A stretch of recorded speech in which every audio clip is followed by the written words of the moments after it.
Hola, hola, ¿cómo están? Bienvenidos una vez más al canal de BookFan. Yo soy Ana y el día de hoy estoy con Rafael, que nos va a platicar sobre su reciente libro que se llama El espía del Inca. Rafael, tengo aquí anotado que estudiaste teatro. Sí. Has escrito guiones para teatro, Sí. Has escrito guiones para cine, Sí, y este es tu primer libro. Es mi primera novela. Es tu primera novela. Claro, porque algunas obras de teatro han sido publicadas en libro, pero digamos que mi primera novela es El espía del Inca. ¿Cómo es que tu primera novela tiene más, de más de 900 páginas, incluyendo el glosario, y que ahorita quiero hablar sobre eso, pero ¿cómo es que tu primera novela es de este tamaño? Bueno, yo había terminado de trabajar en un proyecto cinematográfico en Estados Unidos y me dieron carta libre y carta blanca para poder hacer lo que yo quisiera hacer. Y decidí retomar un viejo amor, que era la prosa. Yo había escrito cuentos cuando era muy joven, pero en lugar de escribir cuentos decidí escribir mi primera novela. Y decidí que sería una novela muy corta, 100 páginas, acerca de justamente las instrucciones que daba un actor, que hablaba de un libro muy similar a Un actor se prepara, de Stanislavski, el método de Stanislavski. Yo pensé, voy a hacer una cosa así. Pero yo pensé que el libro tendría un pequeño añadido con la obra de teatro que estaba representando, y decidí que esa obra sería histórica. Y comencé a explorar personajes de la historia que habían sido sugeridos por un antiguo profesor de castellano, específicamente Felipillo, el traductor indígena, y investigar sobre él me fue llevando a otros personajes, y estos a otros personajes, y me di cuenta pues que nosotros teníamos una enorme mina de oro que había sido por alguna razón extraña inexplorada, y simplemente traté de hacer el trabajo, de tratar de ponerme en la piel de estos personajes hasta las últimas consecuencias, es decir, un trabajo básico que hace un actor con los personajes que trabaja. Entonces, esto es el resultado. Ahorita que comentabas sobre los personajes, la verdad es que me puse a investigar un poco de la historia de Perú. Y resulta que uno de los, se podría decir que, creo que hay tres personajes principales. Atahualpa, que resulta que fue el último gobernante del Imperio Inca, que es en esta historia a quien van a rescatar. No fue exactamente el último gobernante, pero digamos que fue el último gobernante, entre comillas, legítimo, porque los demás fueron, digamos, no fueron realmente legítimos, pero bueno. Okay. Y el otro personaje como antagonista es Francisco Pizarro. Claro. Pero ellos, digamos, lo interesante, creo, de esta novela es que proporciona una mirada. La novela está narrada a través de la mirada de 7 personajes indígenas.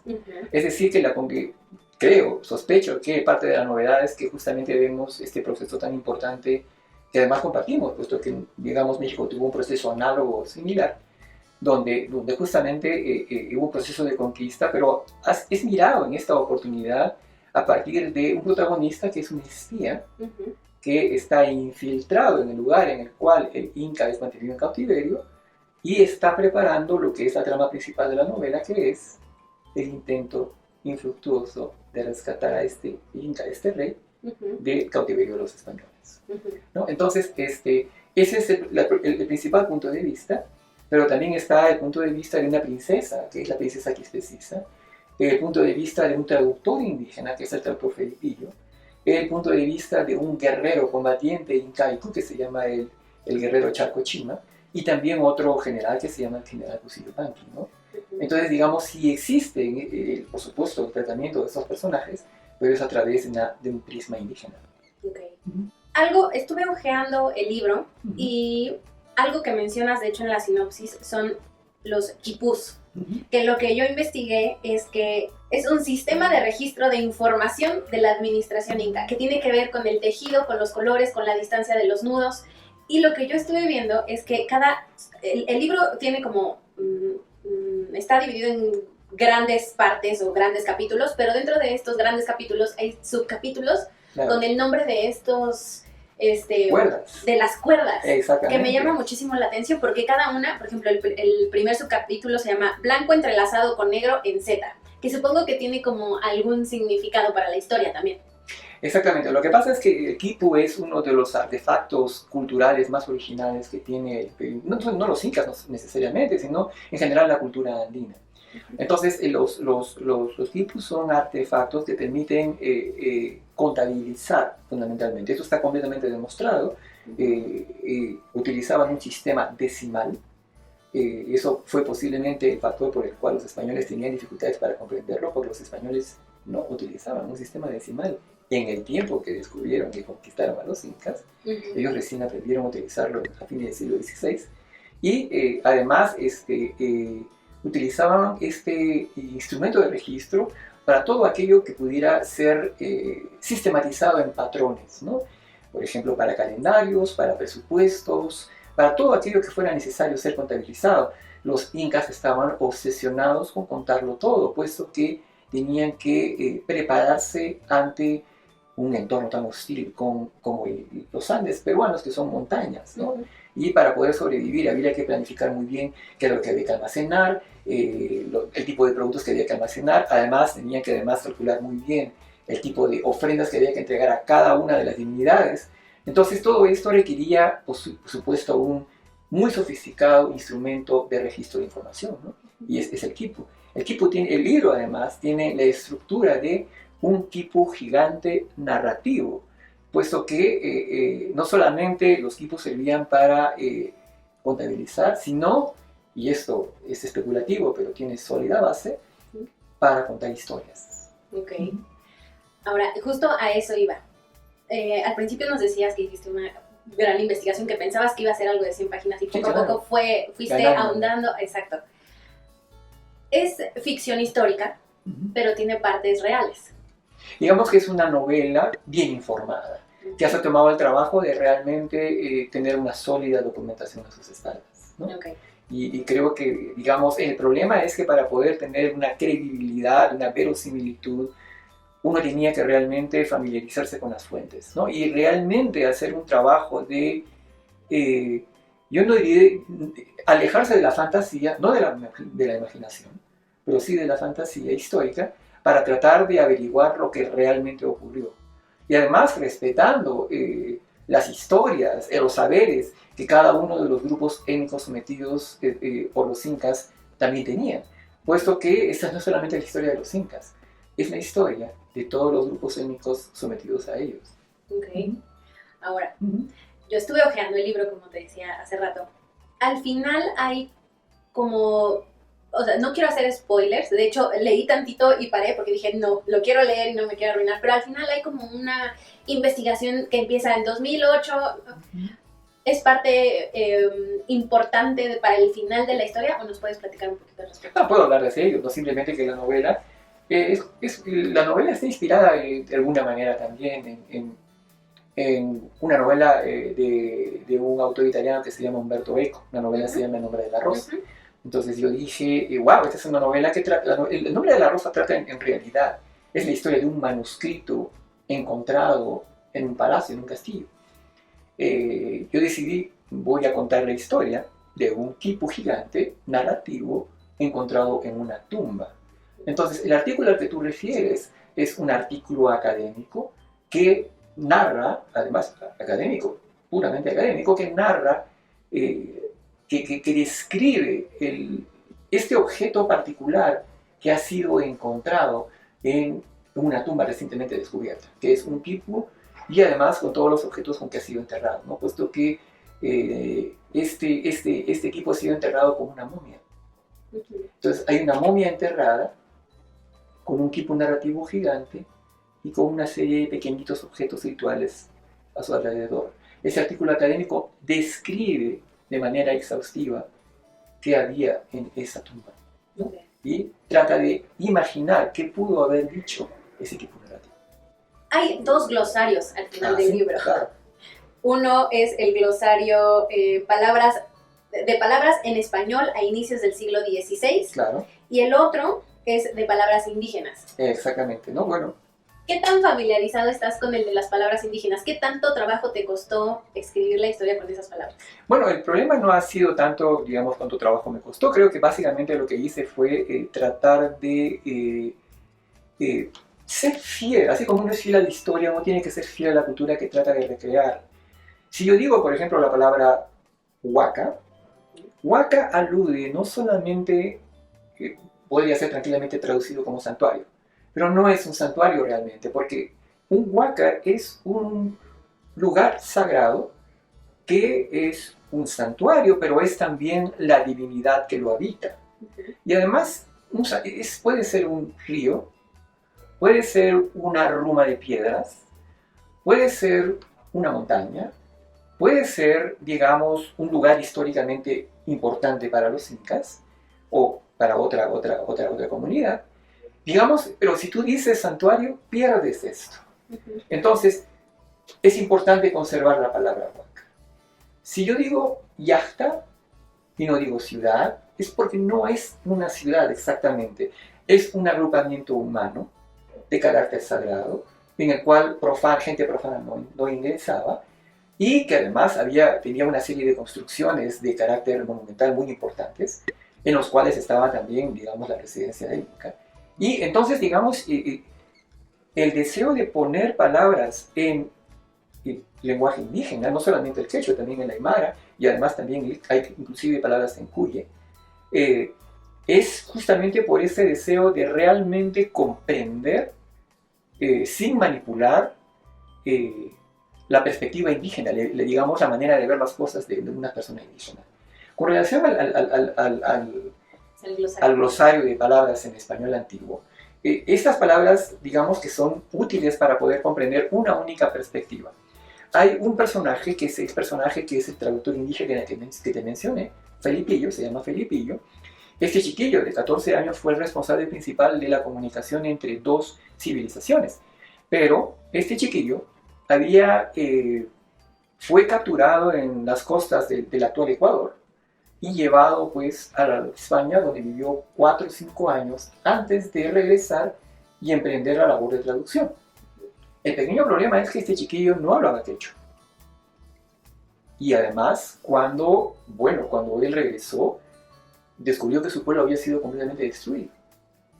Entonces, el lenguaje que él hablaba era muy posiblemente este español del siglo XVI, digamos, de 1510, 1515, 1520, y trufado de pequeñas palabras en lenguas indígenas, y básicamente para poder crear un Felipillo verosímil, tenía pues que recrear este español antiguo del siglo XVI, de inicios del siglo, para lo cual me valí pues de conocimientos de lingüística, porque yo estudié lingüística en la universidad.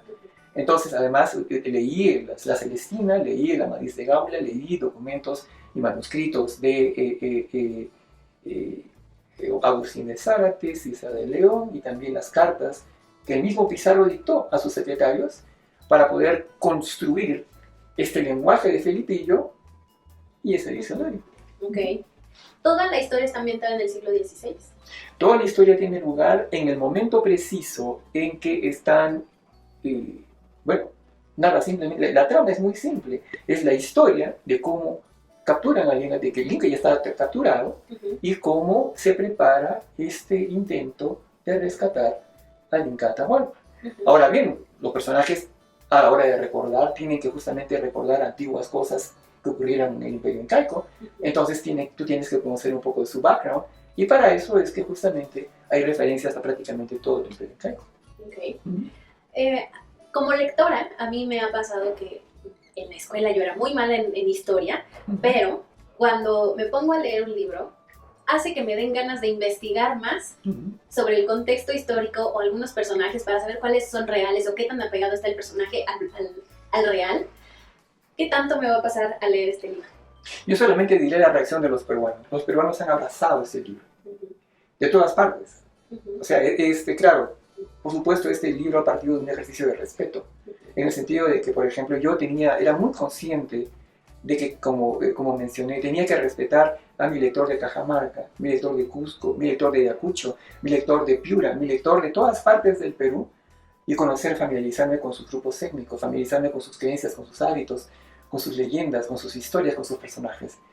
Entonces, yo tengo mucha curiosidad por saber cuál será la reacción de un lector mexicano, que básicamente lo único que querrá hacer será tener un contacto y leer una buena historia. Lo único que puedo prometerle es que creo que nuestras historias se parecen un poco, se parecen muchísimo. Y bueno, yo estoy seguro que un lector mexicano estaría muy interesado por encontrar una buena historia sobre la Malinche, por ejemplo. O, por ejemplo, tratar de encontrar una reescritura del personaje de Guerrero. Este español que de pronto decidió quedarse decidió pues ser fiel a la familia que había fundado con una mujer indígena y pelear contra Hernán Cortés. Entonces, digamos, son más o menos personajes similares con los que te vas a topar en este libro. Y estoy seguro, yo no sé, veremos cuál será la reacción del lector mexicano. Yo simplemente sospecho que tendrán similitudes, ¿no? Muchas similitudes. Ok. ¿Qué sientes al que este libro esté considerado entre la mejor literatura de 21 países que comparten el idioma, por este mapa de las lenguas sin fronteras? Bueno, yo honestamente no sé, lo que siento no es, digamos, lo que siento es la puerta que esto abre, ¿no? Creo que el programa de mapa de las lenguas es un programa muy, muy interesante en la medida en que, por ejemplo, trata de llenar una carencia que nosotros tenemos, que es que, por ejemplo, cuando un libro muy interesante aparece en Uruguay, o yo no sé, tenemos pocas oportunidades de enterarnos, ¿no? O aparece algo interesante en Ecuador, en Bolivia, en México, ¿no? Creo que esta iniciativa de Penguin Random House, de justamente crear este programa por el cual libros que llaman la atención, que son considerados relevantes, interesantes, importantes, puedan cruzar las fronteras y ser promocionados en otros países, ¿no? Y nada, veremos qué resulta de todo ello, pero yo sospecho pues que vamos a crear una comunidad de lectores hispanoamericanos que puedan, digamos, realmente conocerse entre sí. Así que ojalá pues que esto, digamos, permita que no solamente mis libros, sino todos aquellos que son promovidos como parte de ese programa, crucen fronteras y lleguen a buenos públicos. Más personas, sí. Exactamente. Sí, es una gran oportunidad para que podamos conocer más escritores y más historias. Muy bien. Yo te tengo que confesar que la editorial generalmente me manda una caja con varios libros y siempre me pasa, siempre hay alguno que te atrae más que otro. No sabes cuántas ganas tengo de leer sobre todo porque es ficción histórica y por acá decía un thriller intenso. Entonces, creo que esa combinación va a hacer que sea una lectura de esas que me enganchan y que quiera seguir leyendo y no hacer otra cosa más que acabar y devorarme esta historia. ¿Sabes? Yo una cosa que te voy a decir, que digamos que, bueno, mi formación es realmente dramaturgo, y digamos lo que me caracteriza es el diseño escénico, soy muy consciente de la intriga, soy muy consciente de los ganchos, soy muy consciente del diseño de los personajes, y que, digamos, esto es lo que los gringos llaman, pues, un plot-oriented narrative, es decir, una novela que está profundamente anclada en la trama, y bueno, me han señalado, pues, que la gente no son 1000 páginas, pero la gente como parece si fueran 200. Exactamente, parece que se engancha y parece que, bueno, no, la longitud no ha sido una razón, una causal para que la gente diga, parece que es el libro, ¿no? Así que bueno. Sí, eso significa que es de esos libros que enganchan y que hasta que lo acabes, y rápido. Vamos a ver qué pasa. Claro que sí. Estás escribiendo ya otro libro. Ya estoy terminando otro libro. Terminando. Exactamente, ¿no? Bueno, es una novela de espionaje también. Su protagonista es un escritor y político peruano que se llama Ambrosio Radines, que llegó a ser un alto político, comisario político de la Tercera Internacional Comunista, y que de hecho, bueno, es un personaje que a pesar de ser muy prominente en el siglo pasado peruano, es prácticamente desconocido para nosotros, pero al mismo tiempo este señor tuvo una trayectoria vital bastante interesante por la cual él se convirtió en un defensor comunista muy, muy importante. Su libro de memorias fue publicado con millones de ejemplares. Y él vivió en México, dicho sea de paso. Él vivió en México, se casó con una señora mexicana y murió en México, al parecer asesinado. Y bueno, este señor después, en final de su vida, después de ser un disidente del comunismo, se fue hacia el otro extremo. Y bueno, finalmente solamente diré que existen fuertes indicios de que trabajó para la CIA. Wow. Y vivió en México y justamente parte de mi estancia en México es también para poder investigar, rastrear algunos indicios de su paso por aquí. Y de hecho, si hace una novela, va a tener toda una línea narrativa que transcurre en México, Ciudad de México de 1978. ¿78? Exactamente. Wow. ¿Cuántas páginas tiene ese libro? Más cortito. Más cortito. Ok. Yeah. Para escribir este libro, ¿lo escribiste en Perú? No, lo escribí en Estados Unidos, En donde Estados resido. Yo resido actualmente en California. Uh-huh. Me tomé 11 años escribiéndolo. ¿Este libro? Sí. 11 años. Claro, porque estaba completamente solo, yo no recibí un apoyo de nadie. Era mi primer libro, yo era un don nadie. Entonces, bueno, utilicé felizmente los recursos que me proporcionó la biblioteca de la Universidad de Berkeley, Uh-huh. donde hay muy extraordinaria documentación acerca del Perú. Y nada, básicamente he escrito el libro en el extranjero, ¿no? Wow. Muy bien. Bueno, pues muchísimas gracias por esta entrevista, gracias por platicar con nosotros y ya te estaremos haciendo llegar nuestras reacciones. Muchísimas gracias por tu curiosidad, Ana, y nada, pues ojalá que, bueno, esto interese a los lectores que nos están viendo, ¿no? Claro que sí. Muchas gracias. Chicos, si les gustó el video, por favor denle like, suscríbanse al canal, activen la campanita de notificaciones y nos vemos muy pronto, seguramente con la reseña de este libro. Bye bye.